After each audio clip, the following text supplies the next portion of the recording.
Hello everyone and welcome to Avijan institute. और आज 12th of Feb का डेली करंट अफेयर्स जो है वो आपके सबके सामने। पहला टॉपिक, डीजीसीए ने एयर एशिया के ऊपर 20 लाख तक का पेनाल्टी लगाया है। पेनाल्टी इस वजह से लगाया है क्योंकि कहीं ना कहीं एयर एशिया के जो पायलट्स हायर किए गए हैं वो एक रिक्रूटमेंट को लेकर के एग्जैक्ट जो प्रोसीजर है वो फॉलो नहीं किए हैं, तो इस वजह से director general of civil aviation ने 20 लाख का पेनाल्टी लगाया है। एग्जाम के लिए क्या इंपॉर्टेंट है, तो डीजीसीए जो है वो हम यहाँ पर देखेंगे, ये एक स्टैट्यूटरी बॉडी है भारत के सेंट्रल गवर्नमेंट के द्वारा सिविल एविएशन को रेगुलेट करने के लिए लाया गया है। अंडर एयरक्राफ्ट अमेंडमेंट बिल 2020 से इसको लाया गया, एयरक्राफ्ट अमेंडमेंट बिल 2020। और जो भी एक्सीडेंट होता है या कुछ भी अगर इन्वेस्टिगेट करना होता है सिविल एविएशन से जुड़ा हुआ, तो वो यही पर्टिकुलर बॉडी जो है वो मेंटेन करती है। मिनिस्ट्री कौन सी है, तो सिविल एविएशन मंत्रालय है और उसके मंत्री आपके सामने ज्योतिरादित्य एम सिंधिया साहब नजर आ जाएंगे। ठीक है, इंटरनेशनल लेवल पे जो है वो उसकी बात कर लेते हैं। ICAO International Civil Aviation Organization, तो ये एक यूएन की स्पेशलाइज्ड एजेंसी है जिसका गठन जो है वो 1944 में करा गया था। साथ साथ में कहीं ना कहीं ये ग्लोबल एयर नेविगेशन से जुड़ा हुआ है।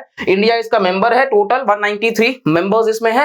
हेडक्वार्टर्स मॉन्ट्रियल कनाडा में मिल जाएगा, जबकि अपने इंडिया का न्यू दिल्ली में आपको मिल जाएगा। ओवरऑल इसको शिकागो कन्वेंशन के भी नाम से जाना जाता है, ये आप ध्यान रखिएगा। ठीक है, चलिए ये हमारा पहला टॉपिक था। दूसरा टॉपिक इसरो, आप सबने देख ही लिया होगा, ये आपका सबके सामने स्मॉल सैटेलाइट लॉन्च व्हीकल्स उसने करा है 3 सक्सेसफुल। ठीक है, पहली बार जो अगस्त 2022 में करा था तो फेल हो गया था, अभी सेकंड टाइम करा है जिसमें उसको सक्सेस मिला है, तो उसको लेकर के यहाँ पे ये कटआउट आपके सामने, और ये लॉन्च होता हुआ आपको नजर आ रहा होगा इसरो का। ठीक है, श्रीहरिकोटा से। तो इसरो का स्मॉलेस्ट और लेटेस्ट कमर्शियल रॉकेट SSLV जो है वो ग्लोबल सैटेलाइट लॉन्च सर्विस में आपको नजर आ जाएगा। और 3 जो है वो EOS-07 और ऑब्जर्वेशन सैटेलाइट है। ठीक है, दूसरा जेनस 1 और तीसरा यूएस फर्म का है एंटेरिस। तो ये तीनों को ऑर्बिट में भेजा गया है। अभी ये इंपॉर्टेंट नहीं है, लेकिन इंपॉर्टेंट क्या है, इसरो इसका हेडक्वार्टर्स बेंगलुरु कर्नाटका में है। साथ साथ में इसरो जो है वो SSLV की बात कर ले तो लॉन्च करने की बात करता है 500 किलो तक का सैटेलाइट्स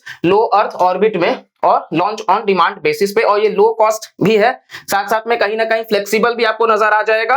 और ओवरऑल आपको देखोगे 3 सॉलिड प्रोपल्शन स्टेजेस है और एक वेलोसिटी टर्मिनल मॉड्यूल। इंपॉर्टेंट है, 3 सॉलिड का प्रोपल्शन स्टेज सिस्टम है, यानी कि एक सॉलिड एक लिक्विड फिर एक सॉलिड, इस तरीके से आपको नजर आ जाएगा। आपके सामने ये इमेज से क्लियर हो रहा होगा। ठीक है, चलिए इसरो जो है वो हमने देख लिया है, हेडक्वार्टर्स है बेंगलुरु में। इसरो के चीफ S सोमनाथ। एग्जाम के पॉइंट ऑफ व्यू से सारा पॉइंट्स हमने देख लिया है।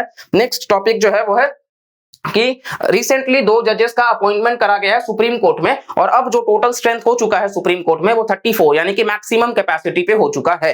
ठीक है, ये जो 2 जजेस हैं, एक इलाहाबाद हाई कोर्ट के चीफ जस्टिस राजेश बिंदल साहब और दूसरे आपको मिल जाएंगे गुजरात हाई कोर्ट के अरविंद कुमार साहब। ठीक है, तो अब सुप्रीम कोर्ट का जो अपॉइंटमेंट है, बेसिकली आर्टिकल 124 क्लॉज 2 जो है भारतीय संविधान का, वो कहता है कि प्रेसिडेंट जो है वो अपॉइंट करेंगे कंसल्ट करके जजेस से सुप्रीम कोर्ट के और हाई कोर्ट के, और प्रेसिडेंट ही इसके लिए चुनते हैं। यानी कि आर्टिकल 124 जो है वहां से प्रेसिडेंट के पास में पावर होता है सुप्रीम कोर्ट के जज को अपॉइंट करने का।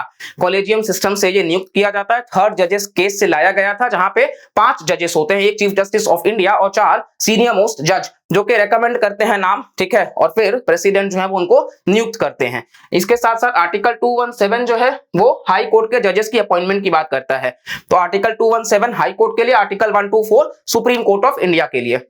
याद रहेगा, ये बेसिकली कुछ फैक्ट्स हैं जो आपको पता होना चाहिए। सुप्रीम कोर्ट ऑफ इंडिया का जज बनने के लिए भी आपको पॉइंट्स पता होना चाहिए, किस तरीके से कि वो मतलब आपको 5 साल का या तो आप एडवोकेट रहो, 5 साल के लिए या तो आप जज रहो। ठीक है, हाई कोर्ट में, या तो आप 10 साल के लिए एडवोकेट रहो। डिस्टिंग्विश्ड आप जूरिस्ट भी हो सकते हो प्रेसिडेंट के ओपिनियन में, और हटाया जाएगा तो मिसबिहेवियर या इनकैपेसिटी के ही बेसिस पे हटाया जाता है। ठीक है, चलिए नेक्स्ट टॉपिक आपके सामने, ये नॉर्थ स्ट्रीम गैस पाइपलाइन जो कि रशिया से जर्मनी तक के गैस सप्लाई को, यहाँ पे आप देखो ग्रिफ्सवाल्ड शहर और ये इधर वाइबॉर्ग जो कि बेसिकली बाल्टिक सी वाले रीजन से नजर आ जाएगा। बाल्टिक नेशंस भी हैं, एस्टोनिया, लत्विया, लिथुआनिया, इस मैप में काफी क्लियर होगा।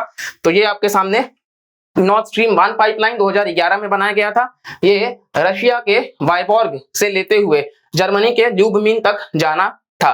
ठीक है, ओवरऑल ये कुछ रिपोर्ट्स बताते हैं। जबकि दूसरा जो नॉर्थ स्ट्रीम 2 है वो 1200 किलोमीटर का पाइपलाइन है जो उस्त लुगा रशिया से ग्रिप्सवाल्ड जर्मनी, जो भी हमने मैप में देखा बाल्टिक सी होते हुए आपको नजर आ जाएगा। एक्सक्लूसिव इकोनॉमिक जोन भी ये काफी कंट्रीज का पास करता है, जैसे Russia, Finland, Sweden, Denmark, Germany, और टेरिटोरियल वाटर्स में रशिया, डेनमार्क और जर्मनी। ओवरऑल ये सारा जो है वो कॉन्सेप्ट है, जो कि बेसिकली हम कहीं ना कहीं कह सकते हैं कि डेली करंट अफेयर्स का हमारा इंपॉर्टेंट था। स्टिल बाकी फर्दर अपडेट्स के लिए आप वीडियो को लाइक करिएगा, कमेंट करके भी जरूर बताइएगा और सब्सक्राइब करके रखिएगा। ज्यादा से ज्यादा ऐसे कंटेंट के लिए हमसे जुड़े रहिएगा, स्पेशल वीडियोस भी आप तक हम पहुंचाते रहेंगे। तब तक के लिए bye, take care and thank you.